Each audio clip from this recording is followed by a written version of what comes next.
সহকারে নিজ নিজ জায়গা দখল করে বসে যান। নিজে দেখুন, অপরকে দেখার সুযোগ করবে। আপনাদের পূর্ণ সহযোগিতায় এই মেলা ব্রাহ্মা হয়ে উঠেছে সর্বাঙ্গীন সুন্দর শাসক ও মধুময়।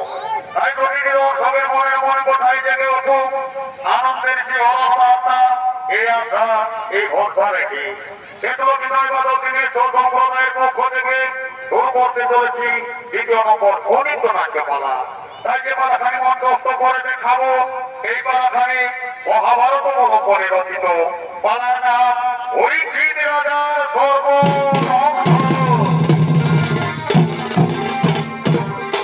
তাই এদিকে কুরুক্ষেত্র যুদ্ধে পরাক্রমান্তিকালে পাণ্ডবগণ তাদের অন্যেরা রাজ্য তাদের পবিত্র পরিচিতকে তারা কেদারনাথ পর্বতে চলে গেলে, অপরদিকে ধার্মিক ও নিষ্ঠাবান রাজন পরিচিত নিজ রাজ্য পরিচালন করতে লাগবে। এমন সময় সে রাজ্যে বসবাস করতে এক মহাযোগী ঋষি, নাম তার সুমি, নিত্যদিনের মতো নিজ আশ্রমে তপস্যা করবার জন্য আগমন করছে। জগবীরে চলিতে পারে যোদ্ধা বলি করে না জানি শোনা ভালো করে মমি করে লিখেছে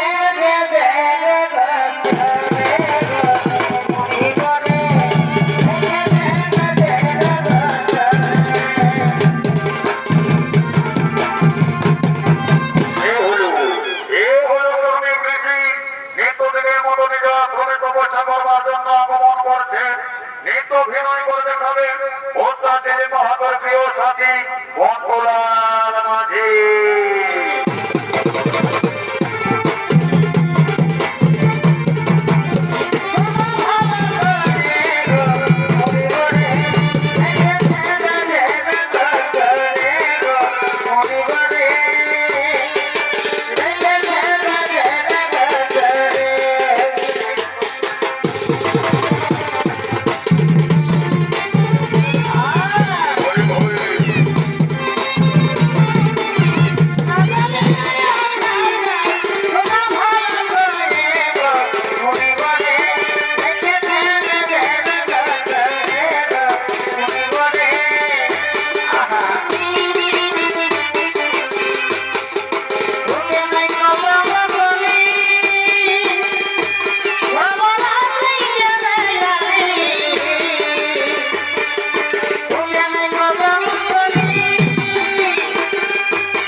প্রভু তুমি শান্ত হয়ে বসে যাও, আমি তপস্যার ভর করবো।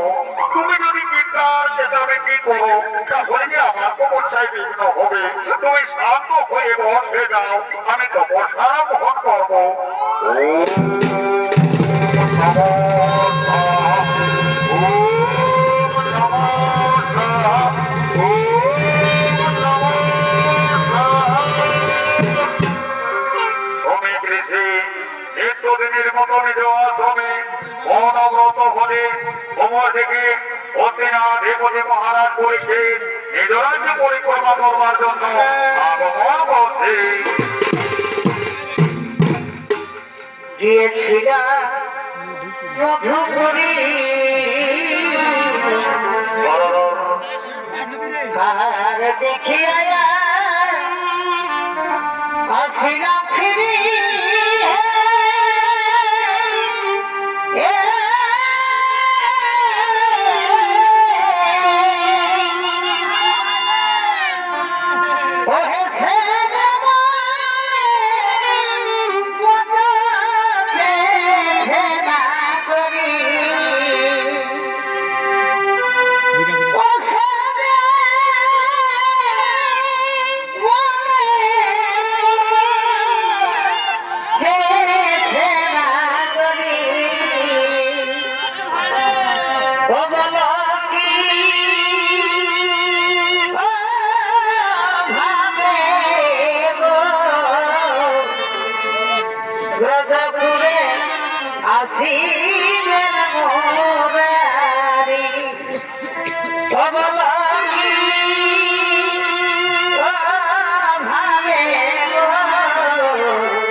পরিক্রমা করবার জন্য নৃত্য অভিনয় করে দেখাবেন সকলের সুপরিচিত তরুণ নৃত্য শিল্পী আক্তার আনসারী।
আমি নেই গয়া স্বীকার করবো, কিন্তু কোথায় কোথায় আমার মন্ত্রী সেনাপতি সৈন্যগণ?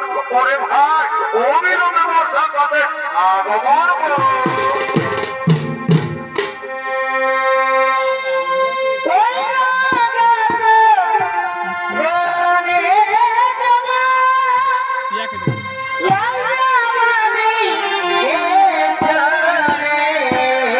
হই হই মাকে আমার নিবিয়ে সাজিয়ে সারে মনে মতো মাকে আমার নিবিয়ে সাজিয়ে সারে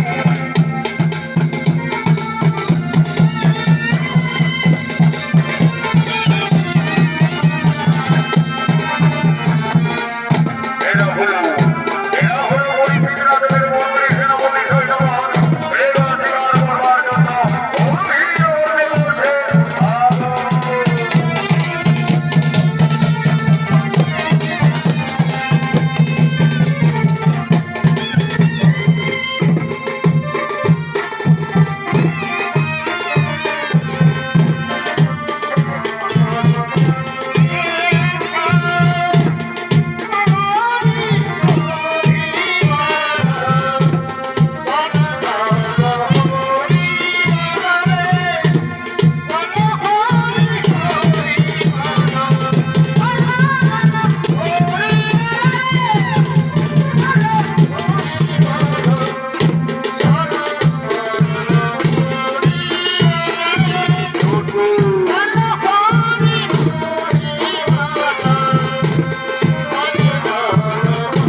এসেছি। হ্যাঁ, ঠিকই বলেছেন মহারাজ, আমরা দেখে দেখে আমরা গভীর অরণ্যে এসেছি। ওরে ভাই, ওরে ভাই, ওরে যে গভীর অরণ্যে নাকি অনেক মৃগ রয়েছে। হ্যাঁ মহারাজ, হ্যাঁ ঠিকই বলেছেন, এই গভীর অরণ্যে রয়েছে অনেক মৃগ। ওরে ভাই, তাহলে আর বিলম্ব কিসের? নাও নিজ নিজ অস্ত্র ধরো, তার দিকে ঘেরে ধরো, ওই দেখো হরিণ, ওকে ধরে আমরা শিকার করবো। মধুকরী উত্তর দিয়া আমারে আইলো, মধুকরী উত্তর দিয়া আমারে না ভাগিও মন, সাজানো মন। তোদের অন্তরে আর পাইবে প্রিয়া গো, দুনিয়াতে অন্তরে আর পাইবে। আমার বন্ধু বিষ্ণু ছয়া, তুমি অভিনয় করিল না।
রোদে নিমেষের মধ্যে হরিণে যেন কোন দিকে পালিয়ে গেল।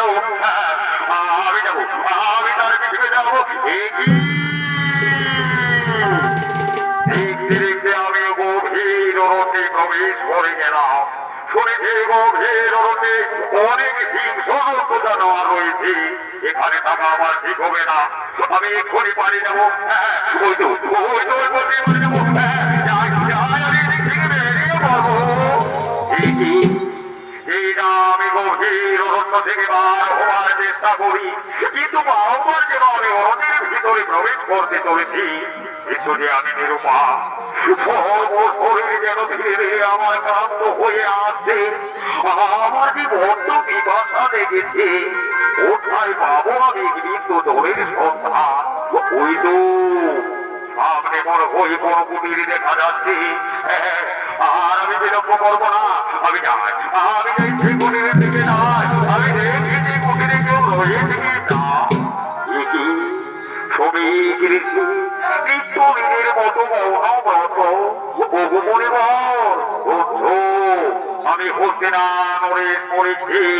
মৃগা শিকার করতে এসে গভীর অরণ্যে সঙ্গীন হয়ে একাকী হয়েছি আমি। ওগো বলিব আমার একটু জলদিন বলিব, বড্ড পিপাসা পেয়েছে বল, আমি তৃষ্ণা নিবারণ করবো না। মৌনব্রত বলি আমার কোথাতে কর্ণ পান করলো না, তাহলে কি আমার জল পান করা হবে না? দাদা আমায় কি জল পান করতে হবে? ও বলিব আমায় একটু জল দিন না বলিব, বড্ড পিপাসা পেয়েছে বল, তৃষ্ণায় প্রাণ যায় যায়। দিন বলবো একটু আমায় জল দিন না। এ তোমার ধরে রাখলাম, তবু আমার কোথাতে কর্ণ পান করলো না, তাহলে আমার জল পান করা হবে না।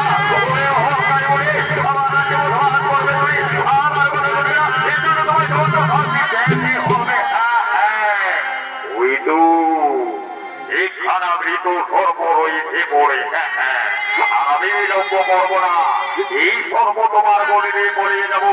যখন তোমার ধান ভঙ্গ হবে তুমি তা দেখে আসতে আর আমি বিলম্ব করবো না, তোমার গলি দিয়ে পড়িয়ে পালিয়ে যাবো। যখন তোমার ধান ভঙ্গ হয়ে যাবে তুমি তা দেখে আসতে এটাই তোমার কথা। আমি এই সুযোগে আমি পালিয়ে যাবো। এদিকে রাজন পরীক্ষী অহংকারের বসে শ্রমিক ঋষির গলে মৃত সর্বের মালা দিয়ে চললেন নিজ রাজ্যের দিকে। অপরদিকে শ্রমিক ঋষির পুত্র শৃঙ্গী যে গুরু আশ্রম থেকে বিদ্যা শিক্ষা লাভ করে তার পিতার কাছে চলেছে। পিতা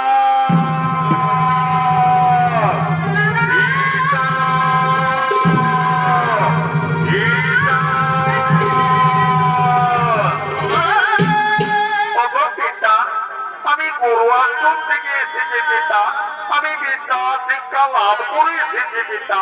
ওগো পিতা আমার প্রণাম নিও পিতা, আমার প্রণাম নিও। দেখি পিতা তুমি মৌনব্রত, কিন্তু তোমার বলে সর্প কেন? তাহলে কি তোমায় সর্পে দংশন করেছে? না না, আমায় দেখতে হবে এই সর্প জীবিত কি মৃত। দেখি এই সর্প জীবিত কি মৃত, যাই দেখি এই সর্প জীবিত কি মৃত। মৃত সর্প, কিন্তু কি প্রকারে এলো আমার পিতার বলে? না না, নিশ্চয়ই কেউ করেছে আমার পিতার বুকে উপহার। আমি মহাযোগী ঋষি শৃঙ্গী, এক্ষুনি আমি ধান যোগে জেনে নেবো কে করেছে আমার পিতার বুকে কুকর্ম।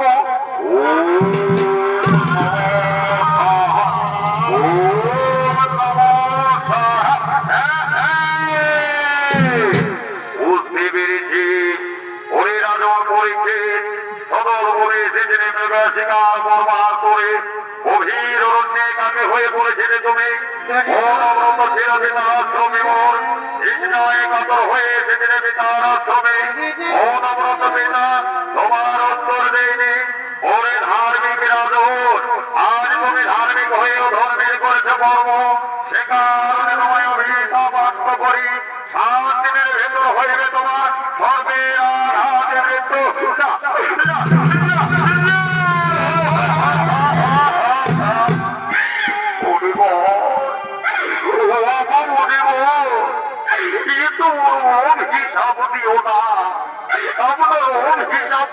ফিরিয়ে দাও এ আমায় মুক্ত করে দাও লক্ষ পাপে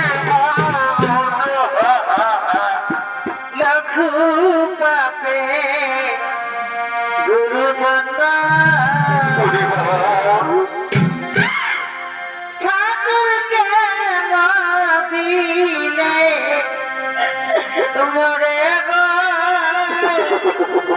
ঠাকুরকে দিলে মরে গো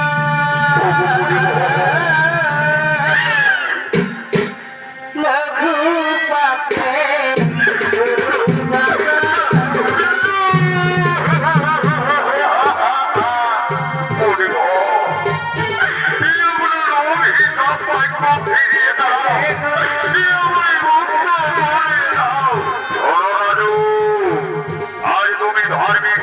হয়ে করেছো ধর্মের কর্ম যে কারণে তোমায় করেছে মাত্র আর শোনো পরিবার তোমার মেনে না হবে লঙ্ঘন অভিশাপ তোমার করবে আজকের ভেতর হইবে তোমার ধর্মের আঘাত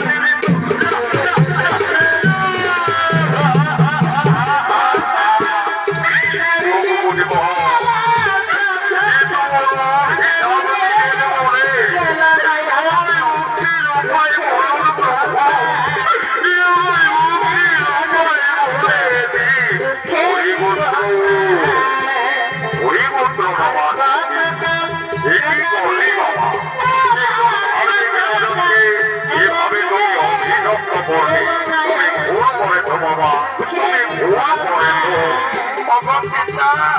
আজ তোমার মনে সর্ব দেখে নিজের চোখ সংবরণ করতে পারিনি তাই তো রাজনের বললাম সাপান্ত ওরে বাবা তুমি কি জানো সৌভাগ্য পরদিনে না হবে লক্ষণ ধনরাজ এ বলে বাক্য পরদিনে না হবে লক্ষণ ধনুর্বান থেকে ধনুর্বান নির্গত হলে তাকে ফেরানো সম্ভব নয় এমনি সৌভাগ্য পরদিনে না হবে লক্ষণ অভিযান তোমার করবে 7 দিনের ভেতর তোমার হইবে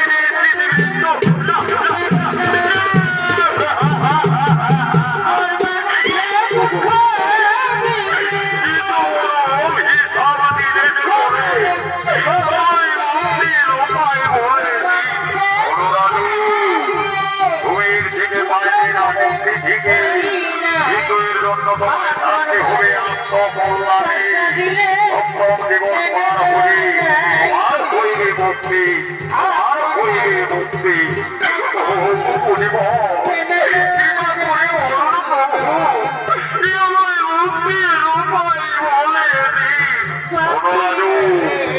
আমরা হোসিনায় যাবো সেখানে আমরা মন্দির নির্মাণ করবো এই মন্দিরে থাকবে তুমি একাকে সপ্তম দিবস পার হলে তোমার হইবে মুক্তি তোমার হইবে মুক্তি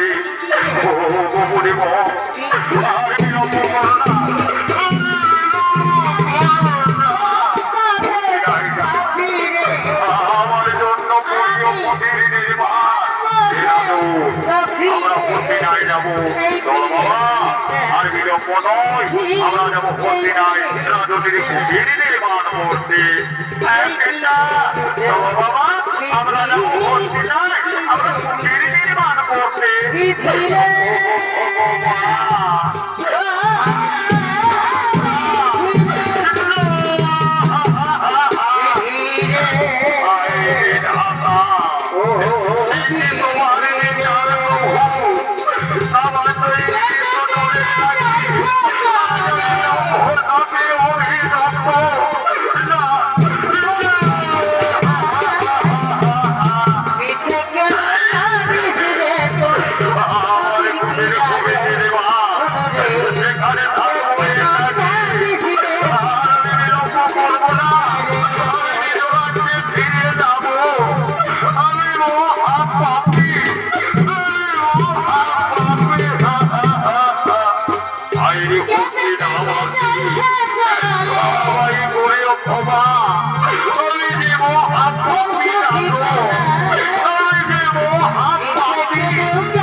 নিজের আদর পরিচিত ব্রহ্মসাপে অভিশপ্ত হয়ে নিজ রাজ্যে তোলে।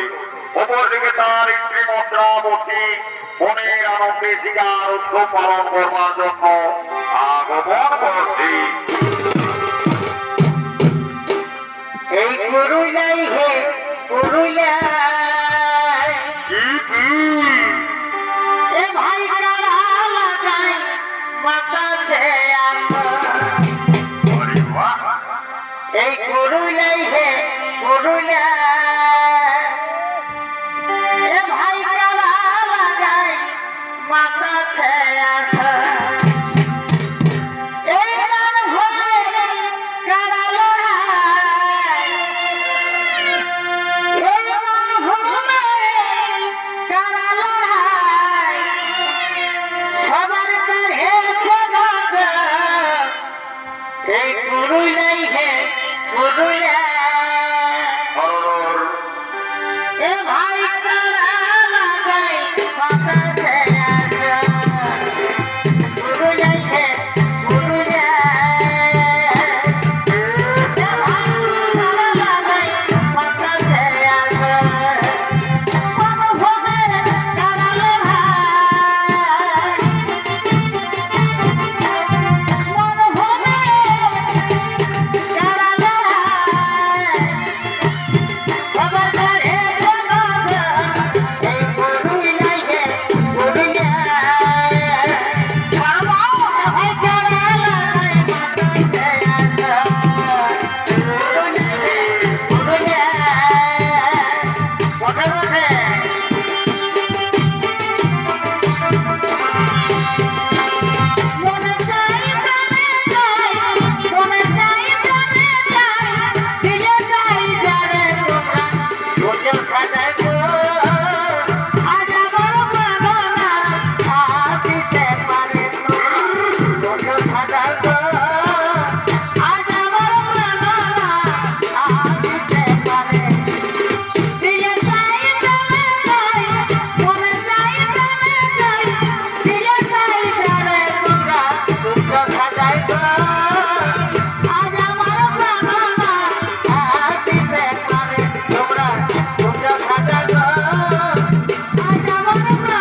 মহারানী এই তো আমরা করলাম শিকার পালন কিন্তু কই এখনো তো এলো না রাজার রাজসভায় ওরে ওরে আমার সখীগণ তাই তো আমার মনে মনে চিন্তা হয় সকলে এলো ফিরি কিন্তু এখনো রাজনীর দেখা মেলে না অবরানী তুমি এর জন্য চিন্তা করো না হয়তো এখনই রাজন ফিরে আসবে আমরা ততক্ষণে যাই রাজনের বিশ্রামের ব্যবস্থা করবো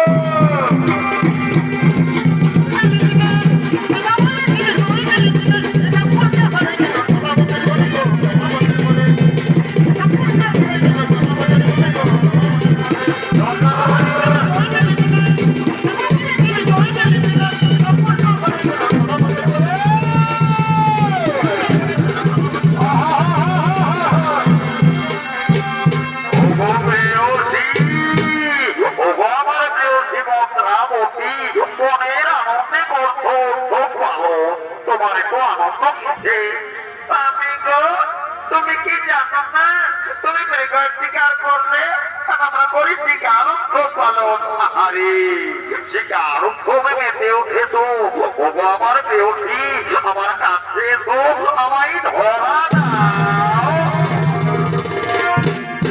আমার আনন্দে ভরা কেমন কেমন আমার আনন্দে ভরা আয়ু হবে তুমি আসিবে বলে তুমি আসিবে বলে রেখেছি পুরো ঠেলে শীতল কৃষ্ণ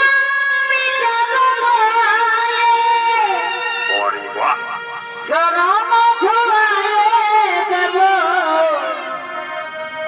চরম ধুয়ায়ে দেব মুছে আসলে তুমি আসবে বলে তুমি আসবে বলে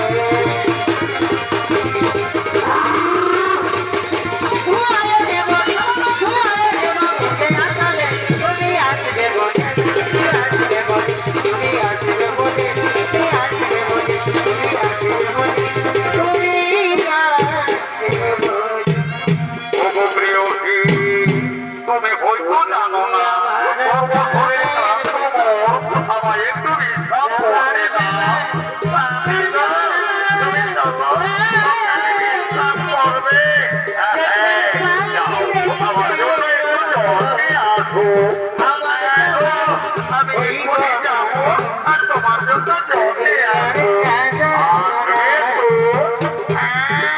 আমি এক্ষুনি যাবো আর এক্ষুনি আসবো আসবে তো আমি এক্ষুনি আসবো আসবে তো এদিকে রাজন ব্রহ্মণ হবে অভিযুক্ত তাই নিজ রাজ্যে কুটির হইল নির্মাণ তাই হরিবেষ্টিত এমন সময় তক্ষকনাথ শীঘ্রবে যে ব্রাহ্মণের রূপ ধারণ করে চলিতে হতে না রাজ প্রাসাদে মহারাজের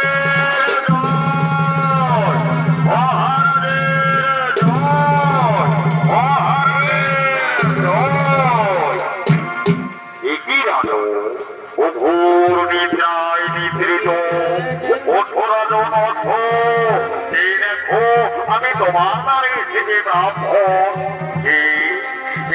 আমার নারী মহারাজের জয় বলে ডাকি কি ব্রাহ্মণ আমি তো দেখিনি কোনদিন আমার রাজ্যে কোন ব্রাহ্মণ বলো তুমি কোন বাজন হে রাজন আমায় এখনো দেখতে পারবে না আমি তোমার রাজ্যের এক হত দরিদ্র ব্রাহ্মণ নিত্যদিন ভিক্ষাবৃত্তি করে যা ভিক্ষা দেবে তাদের আহার্য পূরণ করে চলেছে রাজন তোমার অভাব হয়েছে তাই তো অন্তরে লাগে এই নাও রাজন আমি আজ অনেক গ্রাম ঘুরে অনেক গল্প আমি জোগাড় করেছি এই নাও না না না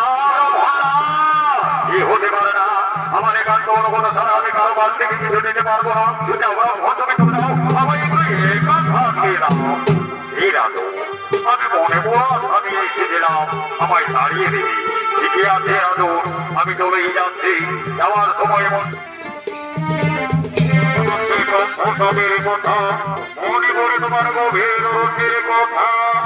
ঠিকই ব্রাহ্মণ, তুমি তো কথা জানলে কি প্রকারে? বলো ব্রাহ্মণ, বলো, সত্য করে দাও তোমার পরিচয়। বলো তুমি দেব না জানো? এই রাজু, এখনো আমায় চিনতে পারবে না। এই দেখো রাজু, ঠিকই চিনতে পারবে আমায়। আমি তোমার কাল, আমি তোমার মহাকাল, আমি দক্ষ কি প্রভু, আমার দ্বারে যে আমায় দক্ষ করবার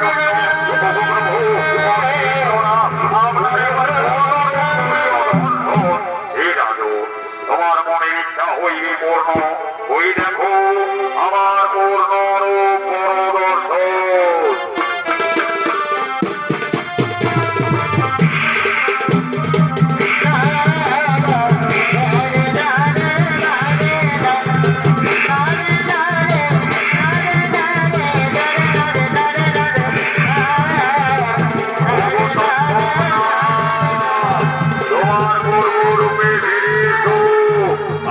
তোমার রূপ সহ্য করতে পারছি না, তুমি পূর্ব রূপে ফিরে এসো। আজ তোমায় এসেছি দংশন করবার জন্য।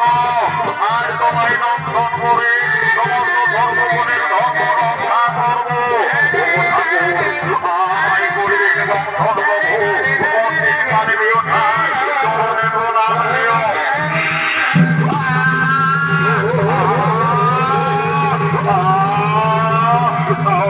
শরীর যেন আমার বিষয় হয়ে আমি সহ্য করতে পারছি না।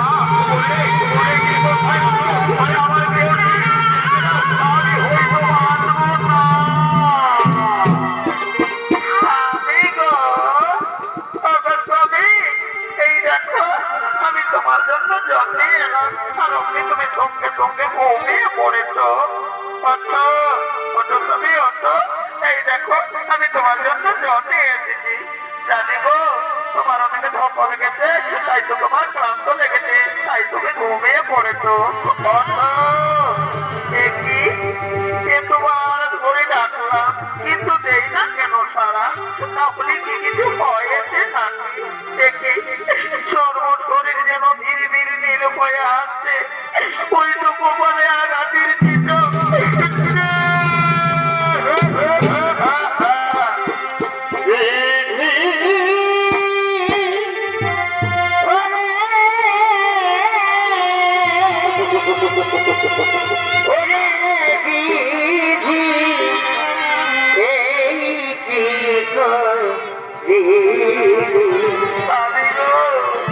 হাতের শাখা শিথির শিথির কেনে মুখে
বলো না মা, বলো কি হয়েছে তোমার?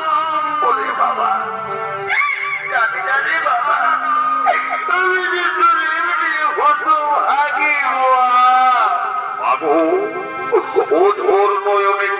শুনেছো মা? বলো না মা, বলো, আমায় বলো মা। ওরে ওরে বাবা, আমি কেমন করে বলবো আমি তোরে?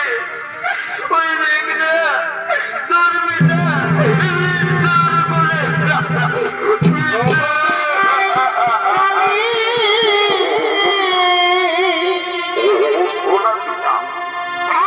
পিতা এবার কথা বলো না।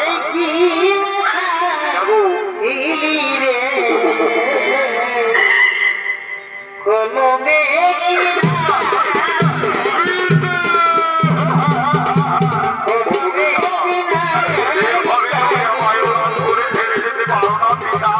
ওঠো পিতা, ওঠো। এবারে কথা বলো না। ও মা, বলো না মা, বলো, আমার পিতার মৃত্যু কি প্রকারে হইল গো? বলো মা, বলো। ওরে বাবা, আমি তোর কেমন করে বলবো? এই কি সর্ব করে তোর পিতার ধ্বংস? তাই তো তোর পিতার হয়ে মৃত্যু বলো। আমার পিতার করবে ধ্বংস করেছে মা। ও বাবা, আমি আগে পিতার মৃত্যু ধরে প্রতিজ্ঞা করবো বাবু। আজ আমি পিতার মৃত্যু ধরে প্রতিজ্ঞা করছি মা। পৃথিবীর সর্বসর্বমূলকে আমি এগিয়ে বিনাশ করবো মা। আরে বাবা না, এই ভুল করেছি রে। আমার যে তুই নয়নের মনে, আজ আমি তোর মরম ধরে তোর পিতারে হারাবো। আমি তোরে হারাতে চাই রে বাবা, আমি যে তোরে হারাতে চাই রে মা। ও বাবা, কেঁদো না মা, কেঁদো না। এ তুমি হিরিলে কোন মা? একে কেউ খণ্ডন করতে পারে না মা। আজকে তার মৃত্যু হলো মা গো। আমরা নিয়ে যাবো পিতাকে সে মহাসমাধির প্রচার করতে। ওরে ওরে আমার পথে এসো, আমার পিতার মৃত্যু হলো। তাকে নিয়ে যাবো মহাসমাধির প্রচার।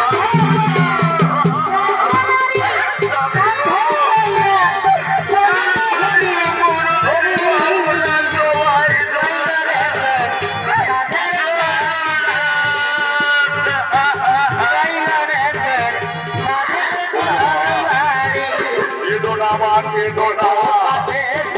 তোমার মনে ধৈর্য ধরো বাবু। তোমার মনে ধৈর্য ধরো মা। তুমি তোমার মনে ধৈর্য ধরো। ওরে ভাই, আর বিলম্ব নয়। তোমার পিতাকে নিয়ে যাবো মহাসমাধিরে প্রচার করতে। ওগো রানীমা, কেঁদো না রানীমা, কেঁদো না। কেঁদো ভাই, কেঁদে বিধাতার একে কেউ খণ্ডন করতে পারে না। তোরে ভাই তোর আর বিলম্ব নয়। নিয়ে যাবো মহাসমাধিরে।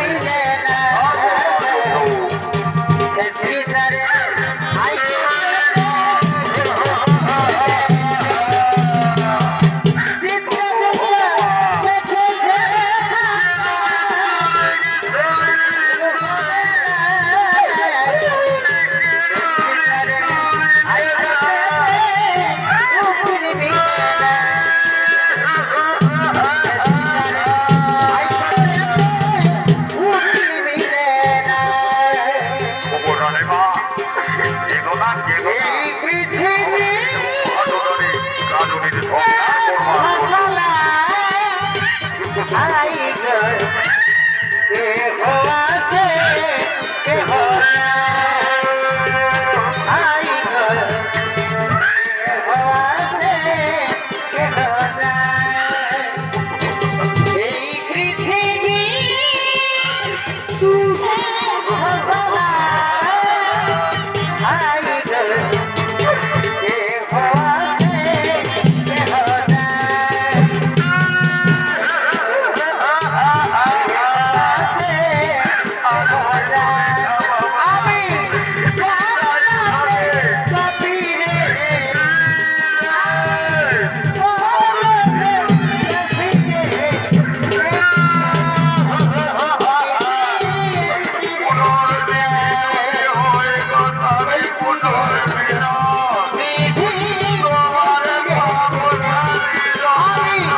মিত্র বিনয় বাদল তিনি সম্প্রদায়ের অত্যাশীলী বাহাদুর সম্প্রদায়ের পক্ষ থেকে 2 নম্বর পালাখানি এখানে সমাপ্ত করলাম।